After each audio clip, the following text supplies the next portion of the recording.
الحمد للہ رب العالمین والصلاة والسلام علی اشرف الانبیاء والمرسلین سیدنا و مولانا محمد وعلی آلہ وصحبہ اجمعین اما بعد قال اللہ تبارک و تعالی فی القرآن المجید والفرقان الحمید اعوذ باللہ من الشیطان الرجیم بسم اللہ الرحمن الرحیم وَإِذَا جَاءَكَ الَّذِينَ يُؤْمِنُونَ بِآيَاتِنَا فَقُلْ سَلَامٌ عَلَيْكُمْ كَتَبَ رَبُّكُمْ عَلَى نَفْسِ الرَّحْمَةِ أَنَّهُ مَنْ عَمِلَ مِنْكُمْ سُوءًا بِجَهَالَةٍ ثُمَّ تَابَ مِنْ بَعْدِهِ وَأَصْلَحَ فَإِنَّهُ غَفُورٌ رَحِيمٌ صدق اللہ العظیم۔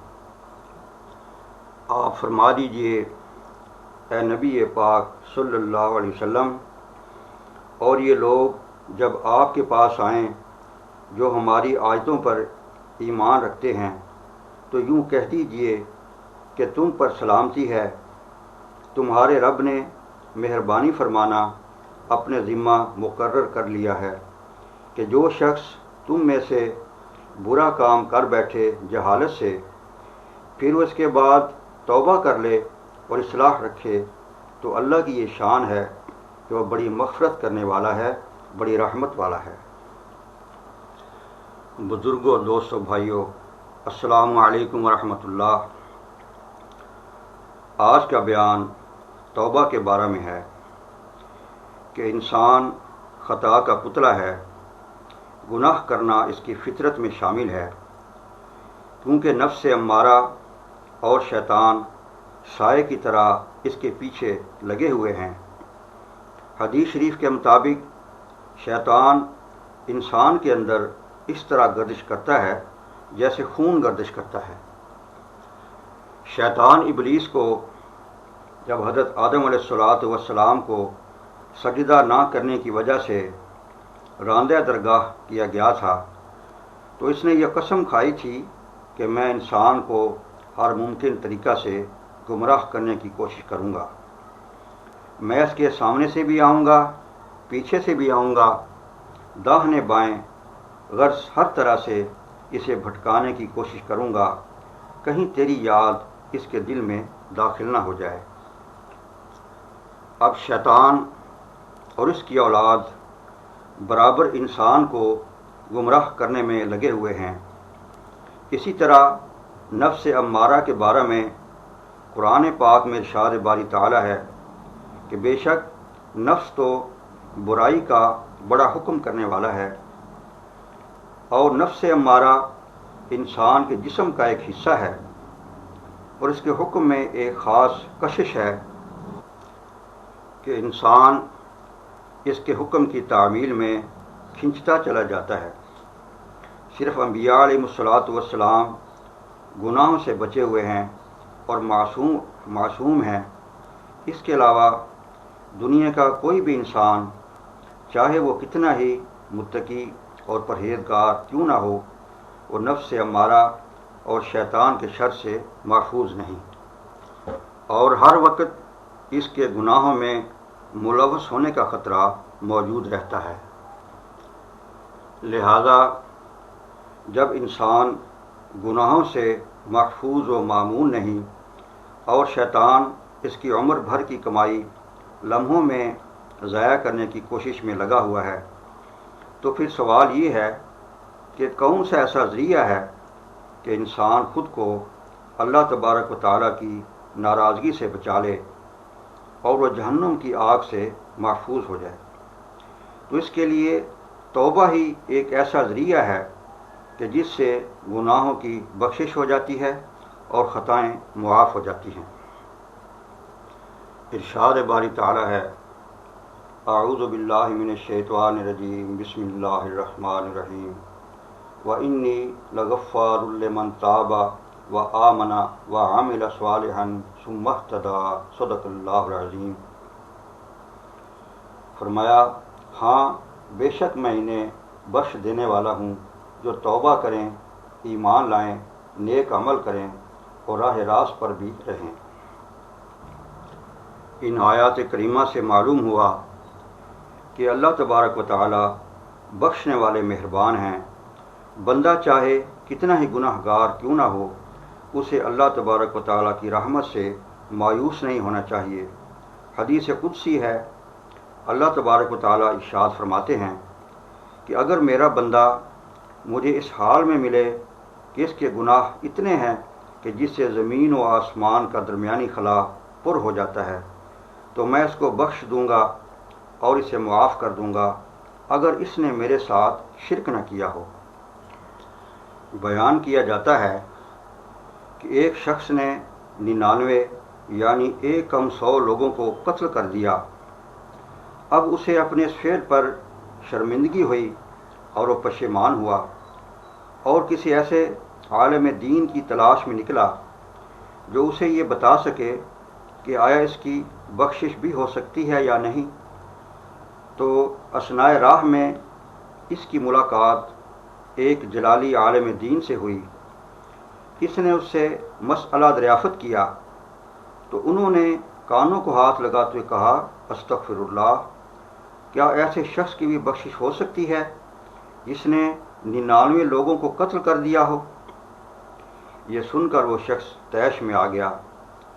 شیطان نے اس کے دل میں یہ وسوسہ ڈالا کہ میاں، تم نے 100 لوگوں کو تو قتل کر ہی دیا ہے، اس کو بھی پار لگا دو تاکہ 100 کا عدد پورا ہو جائے. لہذا اس نے اس عالم دین کو بھی شہید کر دیا. اب پھر دل میں ندامت محسوس ہوئی کہ میں نے یہ کیا کر دیا ہے. لہذا وہ کسی اور عالم دین کے پاس پہنچا اور ان سے سارا واقعہ بیان کیا. انہوں نے کہا، کیوں نہیں میاں، تمہاری بخشش بھی ہو سکتی ہے. اللہ پاک کی رحمت بڑی وسیع ہے. تم ایسے کرو، فلاں بستی میں جاؤ، وہاں اللہ کا ایک نیک بندہ رہتا ہے. تم ان کے پاس جا کر ان سے اپنے لیے دعا کراؤ. خدا کے گھر سے قوی امید ہے کہ تمہارے گناہ بخش دیے جائیں گے. یہ سن کر وہ 100 لوگوں کا قاتل اس بستی کی طرف چلا. ابھی وہ چند قدم ہی چلا تھا کہ اس کی اجل آ گئی، مہلت ختم ہو گئی اور وہ وہیں گرا اور فوت ہو گیا. اب اسے لینے کے لیے عذاب و ثواب والے فرشتے آ گئے.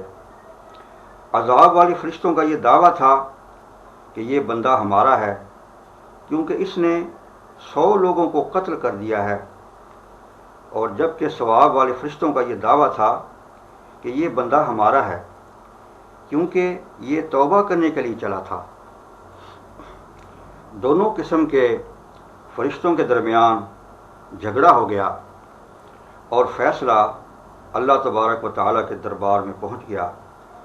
تو بارگاہ الہی سے فرمان صادر ہوا کہ جس مقام سے یہ بندہ اس بستی کی طرف چلا تھا جہاں میرا بندہ موجود ہے، اگر تو اس مقام سے اس بستی کا فاصلہ کم ہے تو یہ بندہ ثواب والے فرشتوں کا ہے، اور اگر فاصلہ زیادہ ہے تو پھر اسے عذاب والے فرشتے لے جا سکتے ہیں.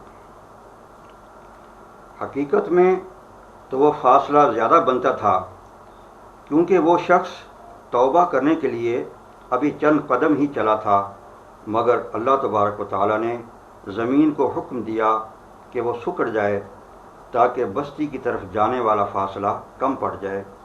لہذا ایسا ہی ہوا اور اس بندہ کی بخشش ہو گئی اور اسے ثواب والے فرشتے لے گئے. اسی طرح کا ایک اور واقعہ ہے کہ حضرت موسیٰ علیہ السلام کے دور میں کسی بستی میں بارش نہیں ہو رہی تھی اور قحط سالی کا خطرہ تھا.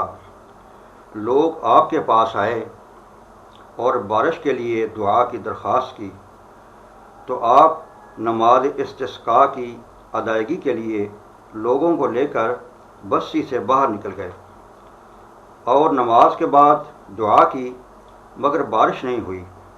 آپ نے پھر دعا کی تو بارگاہ ایزی سے جواب ملا کہ اے موسیٰ، اس مجمع میں ایک ایسا شخص ہے جو میرا سخت نافرمان ہے.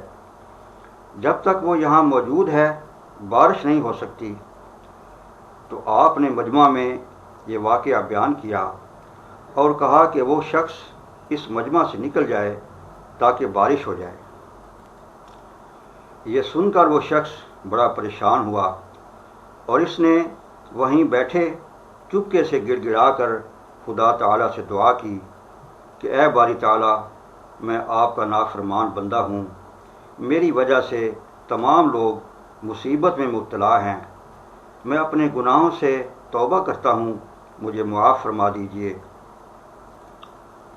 اگر میں اس مجمع سے باہر نکلوں گا تو میری رسوائی ہوگی اور لوگ کہیں گے یہی ہے وہ کم نصیب جس کے گناہوں کی نحوست کی وجہ سے بارش نہیں ہو رہی تھی اور مخلوقات پریشانی کے عالم میں تھی۔ براہ کرم میری پردہ پوشی فرمائیے اور بارش برسا دیجیے۔ اس شخص کے اس طرح توبہ کرنے سے رحمت الہی کا دریا جوش میں آ گیا اور بارش برسنا شروع ہو گئی۔ حضرت موسیٰ علیہ السلام نے تعجب سے اللہ تبارک و تعالیٰ سے پوچھا کہ باری تعالیٰ، وہ بندہ اس مجمع میں موجود ہے مگر بارش برس رہی ہے، تو ارشاد ہوا کہ اس نے توبہ کر لی ہے اور اپنی پردہ پوشی کی دعا کی ہے۔ میں ستار العیوب ہوں، اپنے بندوں کے عیبوں پر پردہ ڈالنے والا ہوں۔ اگر میں اسے معاف نہ کروں اور اس کے عیبوں کو نہ چھپاؤں تو کون ہے جو ایسا کرے، لہذا میں نے اس کو معاف کر دیا ہے۔ بقول شاعر، موتی سمجھ کے شان کریمی نے چن لیے، قطرے جو تھے میرے عرق انفعال کے۔ یعنی اللہ تبارک و تعالیٰ کو اس کا چپکے چپکے آنسو بہانا پسند آ گیا اور اس کی توبہ قبول کر لی گئی۔ توبہ کا معنی ہے پلٹنا اور رجوع کرنا، اور استغفار کے معنی ہے بخشش طلب کرنا اور معافی مانگنا۔ مقصد یہ ہے کہ جب بندہ بتقاضۂ بشریت کوئی گناہ کرتا ہے اور اس پر نادم و شرمندہ ہوتا ہے اور اللہ تبارک و تعالیٰ سے توبہ و استغفار کرتا ہے تو وہ بخشنے والا مہربان ہے۔ اور توبہ کے لیے یہ ضروری ہے کہ ندامت و شرمندگی دل سے ہو، صرف زبان سے کہہ دینا کافی نہیں۔ حدیث شریف میں آتا ہے، فرمایا نبی پاک صلی اللہ علیہ وسلم نے کہ گناہوں سے توبہ کرنے والا اس شخص کی طرح ہے جس نے کوئی گناہ کیا ہی نہ ہو۔ ارشاد باری تعالیٰ ہے، اعوذ باللہ من الشیطان الرجیم، بسم اللہ الرحمن الرحیم، قالا ربنا ظلمنا انفسنا وَإِن لَّمْ تَغْفِرْ لَنَا وَتَرْحَمْنَا لَنَكُونَنَّ مِنَ الْخَاسِرِينَ۔ صدق اللہ العظیم۔ اے رب ہمارے، ہم نے اپنے اوپر ظلم کیا، اگر تو نے ہماری مغفرت نہ فرمائی اور ہم پر رحم نہ فرمایا تو ہم یقیناً تباہ ہو جائیں گے۔ آن حضرت صلی اللہ علیہ وسلم نے فرمایا، میں اپنے رب سے دن میں 70 مرتبہ استغفار کرتا ہوں۔ ایک اور حدیث میں ہے کہ میں اپنے رب سے دن میں 100 بار استغفار کرتا ہوں۔ یہ امت مسلمہ کا متفقہ عقیدہ ہے کہ انبیاء علیہ السلام گناہوں سے معصوم ہوتے ہیں، ان سے گناہ صادر ہو ہی نہیں سکتا۔ آپ کا یہ فرمان ہم جیسے گناہ گار لوگوں کے لیے ہے کہ جب اللہ تبارک و تعالیٰ کا نبی دن میں 100 بار استغفار کر سکتا ہے تو ایک عام امتی کو تو اس سے زیادہ کرنا چاہیے۔ اور بات یہ ہے کہ توبہ و استغفار ہو یا کوئی اور نیک کام، اس میں بندے کا کوئی ذاتی کمال نہیں، بلکہ یہ تو اللہ تبارک و تعالیٰ کی توفیق سے ہوتا ہے۔ اور توبہ کے 3 اجزاء ہیں۔ پہلا یہ کہ انسان اپنے گناہوں کے احساس سے شرمندہ و پشیمان ہو، دوسرا یہ کہ آئندہ ان گناہوں کو نہ کرنے کا عہد کرے، اور تیسرا یہ کہ اگر کسی بندے کی حق تلفی کی ہے تو پہلے اس سے معاف کرائے یہ اس کا حق ادا کرے، پھر اللہ تبارک و تعالیٰ سے اپنی غلطی کی معافی چاہے۔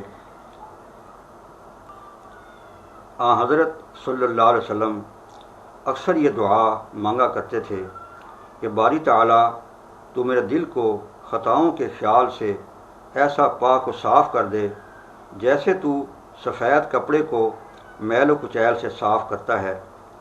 باری تعالیٰ تو مجھے گناہوں سے اتنا دور کر دے جتنا تو مشرق و مغرب کے درمیان فاصلہ ہے۔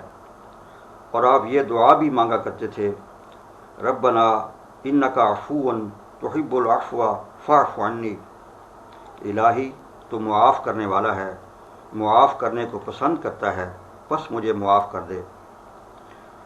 حضرت ابو ہریرہ سے روایت ہے، آپ نے ارشاد فرمایا کہ جو شخص صبح و شام یہ دعا پڑھے، سبحان اللہ و بحمدہ سبحان اللہ العظیم، تو اللہ تبارک و تعالیٰ اس کے گناہوں کو معاف کر دیتے ہیں، چاہے وہ سمندر کی جھاگ کے برابر ہی کیوں نہ ہوں۔ بزرگوں، دوستوں، بھائیوں، یہ چند الفاظ توبہ کے بارے میں عرض کیے ہیں۔ اللہ تبارک و تعالیٰ سے دعا ہے کہ وہ ہمیں صدق دل سے توبہ کرنے کی توفیق عطا فرمائے، ہمارے گناہوں کو معاف فرمائے، خاتمہ ایمان پر فرمائے۔ وما علینا الا البلاغ المبین۔